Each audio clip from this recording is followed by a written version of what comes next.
Kardec vai falar nas suas obras, mas em obras póstumas ele apresenta, né, aquelas 5 alternativas. Ele fala, né, o deísmo é como a criança que acha que não precisa da assistência do pai, né?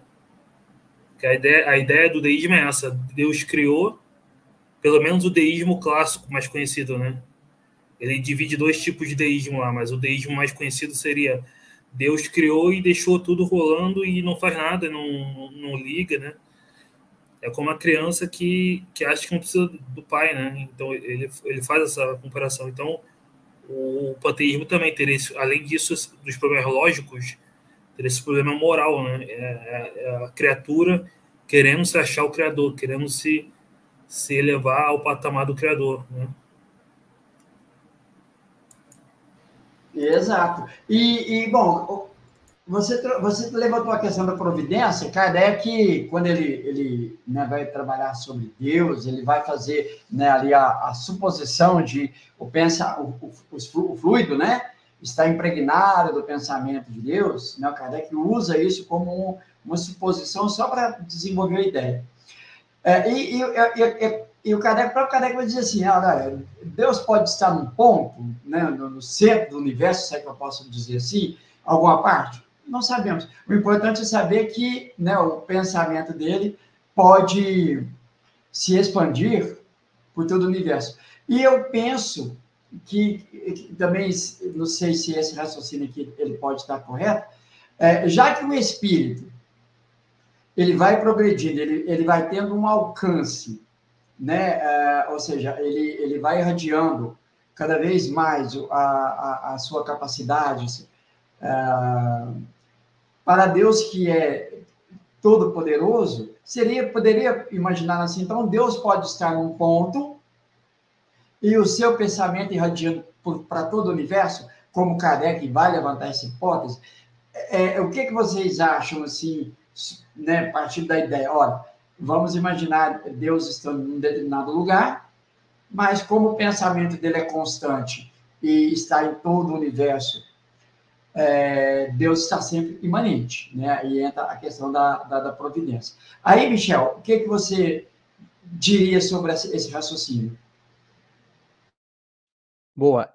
Se a gente for ler lá no capítulo da Gênese, quando ele vai criar essa analogia, essa metáfora,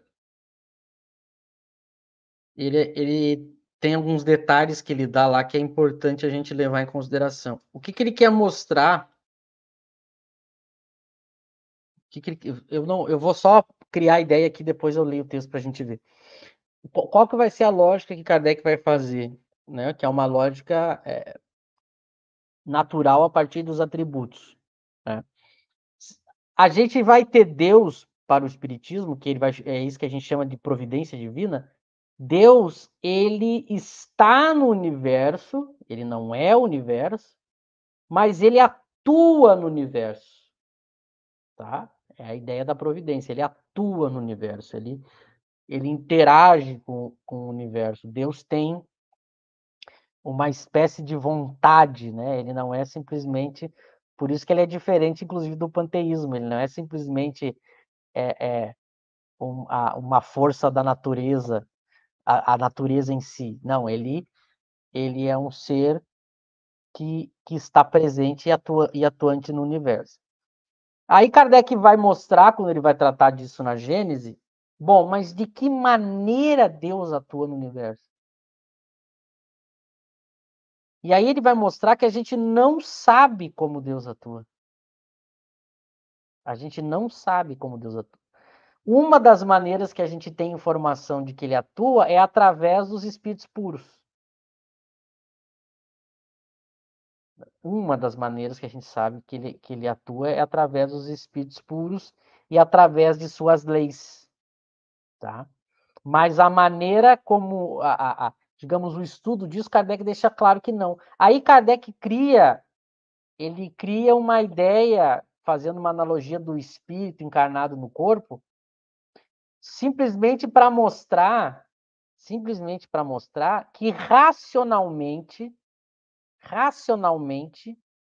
não é impossível a gente imaginar que isso seja possível. mas não que seja dessa maneira. Esse que é o cuidado que a gente tem que ter. Aqui são, a parte da providência são 10 itens, eu quero ver se eu acho aqui, enquanto a gente conversa, a parte que ele vai dizer isso. Então, muito cuidado, ele só está querendo mostrar com a analogia, porque quem não conhece a analogia, eu vou comentar aqui para não ficar pensando, mas o que eles estão falando? Kardec, ele dá um exemplo seguinte, por exemplo, o espírito, ele está no corpo. Nós estamos no corpo, encarnado. A gente não é o corpo. Mas, ao mesmo tempo, a gente preenche todo o corpo. Percebe? Então, da mesma maneira que a gente não é o corpo, mas a gente está ligado a todo o corpo. Não tem uma parte do corpo físico que o ser espiritual não preencha. Inclusive, ele irradia além do corpo.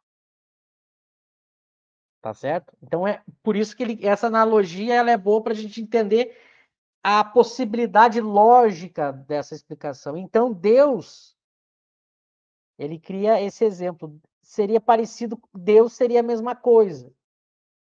Mas sempre entre aspas, né? Deus preenche todo o universo, né? Embora não seja esse universo, e não tem nenhum ponto do universo em que ele não tenha acesso, que ele não saiba o que está se passando e acontecendo. Inclusive, isso inclui a gente, os nossos pensamentos mais íntimos.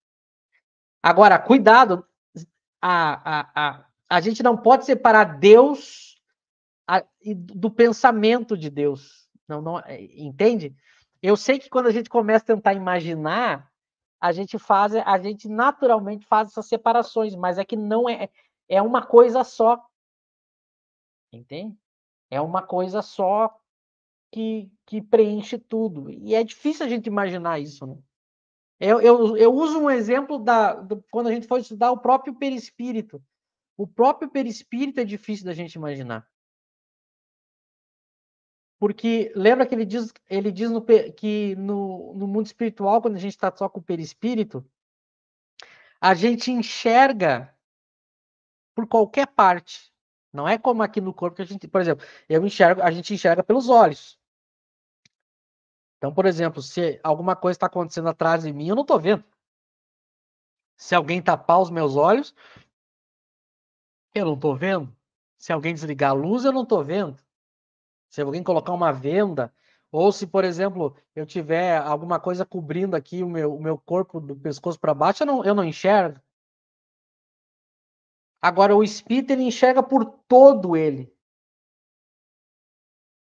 quando está fora do corpo. Então, até o perispírito já é difícil da gente imaginar, porque naturalmente a gente localiza as coisas, né? Então, Deus, ele está preenchendo todo o universo. Mas ele não é o universo. Só aí é difícil. Como é que a gente separa? Ele tá, mas não é. Fica difícil a gente separar. A gente entender onde é que começa um, onde é que termina outro. Ao mesmo tempo, eu sei que Kardec fala lá do... Eu nem quero achar o texto aqui direitinho, porque eu sei que ele fala dessa questão de ter algum ponto específico que o pensamento de Deus esteja, e aí, quando necessário, ele se transporta, né? Eu lembro que tem isso no texto, eu vou ler ele aqui, vou passar para o X, se ele quiser ir comentando, que eu já vou procurar o texto aqui para pegar mais detalhes para abordar isso. Ô, Eric, então antes de você, enquanto o Michel procura, de você comentar, eu já vou mandar uma questão aqui para você. É o seguinte, o Michel tocou num ponto que é importante, que é a ideia do pensamento. Né? Então, os espíritos vão dizer que o pensamento é um atributo do espírito. Né? O espírito não é o pensamento, em si o pensamento é um atributo deste. Mas ambos se confundem. Parece que o Michel tocou nesse ponto. Então, olha, quando a gente fala assim, que o pensamento de Deus está, não significa que há uma dissociação disso.